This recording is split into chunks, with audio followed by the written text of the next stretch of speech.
20 minutes from Newcastle upon Tyne and within walking distance of coastal Tynemouth, quietly sits Fish Quay, North Shields.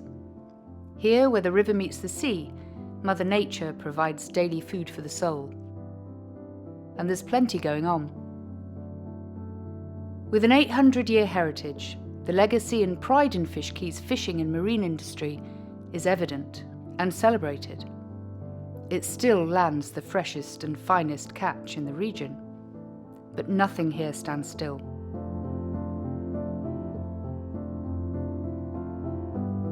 At the very mouth of the River Tyne, the most photographed building on Fish Quay, the iconic ship-like Molten Building, boldly faces the North Sea and all it yields.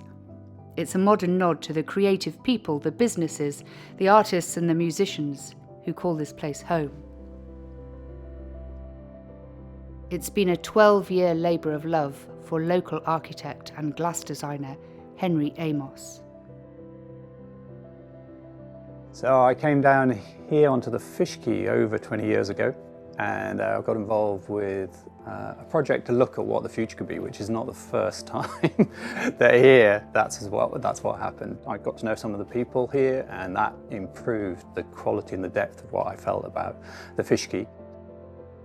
The three walls that were here when I first saw it, meant you could almost do anything in one way, but as the old guardhouse, as it was a historic site, it's a scheduled monument, there's loads of surrounding environment to it, and yet the Fish Quay was changing.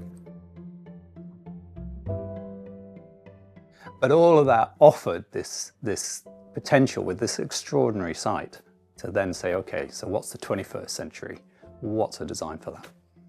Built on 450-year-old fort foundations, it's a melting pot of human ingenuity and cutting-edge design. Planning permission was an interesting challenge. Lots of people ask about it.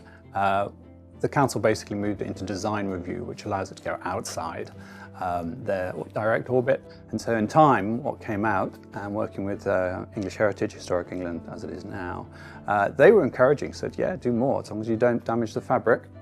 And so the landward side, it fits with the sisters that are next door, of the smokehouse look, the cladding. It's a little architectural with the black and the slot windows.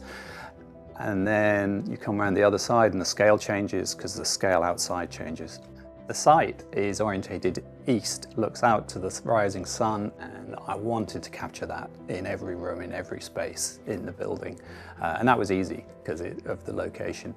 And then the south is to absorb the energy from the sun and also some of the views. So what the building sort of just came out of that. And this location meant that I wanted to be able to take those site benefits, but also pay homage. This award-winning tourist attraction boasts a penthouse holiday apartment, a glass gallery and studio, as well as a gelato and coffee retail offering. This ground floor is listed.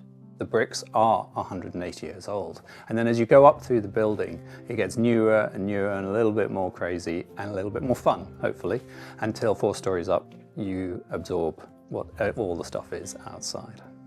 So the outside of the building with the windshields is like the big thing. We got planning and then went, how are we going to build it? And so we looked at different ways of doing it. And we came across or thought of windshields as being a very apt solution, but it was a lot of development to work that out. And then it's created this space that's both protected, but outside you can let ventilation in or you can keep it warm. And then that's also where we take the air into the air source heat pump to make it more efficient. So it's got a whole number of things, and that's before we get to growing food in it, which is a big part of what this building's about. Using the stuff that we had here, so the bricks of a lot of the openings, they were all bricked up. We took them out and we've kept them in the building, and they're part of the thermal mass of what we do. And for a while, outside was like the Clampets yard. It was just full of stuff that we had got from lots of places, a lot of wood, and we built that all back into the building. There's jarrah wood, which came from Australia. There's all sorts of things, sleepers. There's also all the glass, a lot of the glasses from old shower screens, from buses, Tyneside buses, from coaches, and obviously the windshields are from transit vans. For me, it was about the energy of the glass, and that's the energy of the glass pushing out of the building. And that's why it spreads the cladding on the outside. That's why the glass is increasingly going out over the front of the building. So going out to sea, and of course that energy, there was a nod to the fact that it could look like a ship. We've had some fun too, or some difficulty, because we put lights on it that made it look like a ship, and we had a call from the Port of Tyne Authority saying, can you put them out? The systems in the building are numerous, possibly too many, but they really start passively. And that is just working out where the sun rises, how you can absorb the light and the benefit of that light, which includes heat, but also includes the light itself. And I'm, with the glass, very interested in that.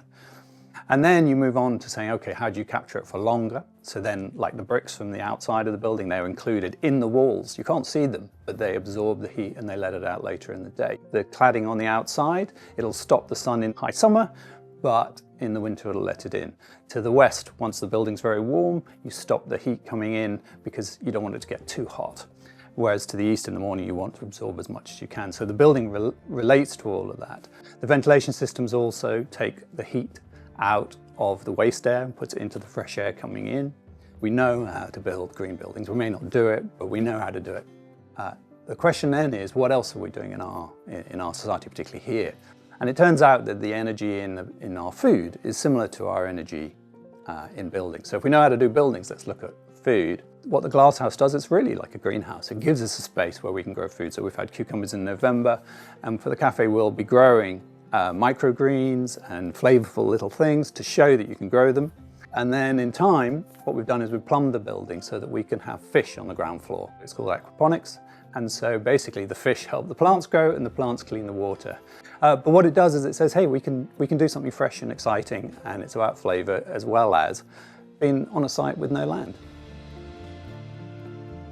The ground floor was always destined to be a public space, something that would be focused on celebrating human joys and pleasures, a feast for the senses, sounds, touch, taste, smells, carefully procured coffees, and a gelato laboratory that aims to delight everyone.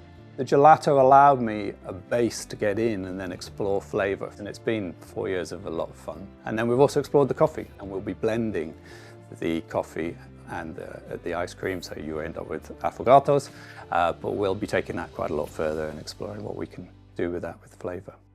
It has taken a long time to build it, and if I'd known how much effort it was going to take to do, and I have touched almost everything you see in this space, for good or ill, then I think that I'm amazed that I've kept going. So I'm really proud of those sort of things.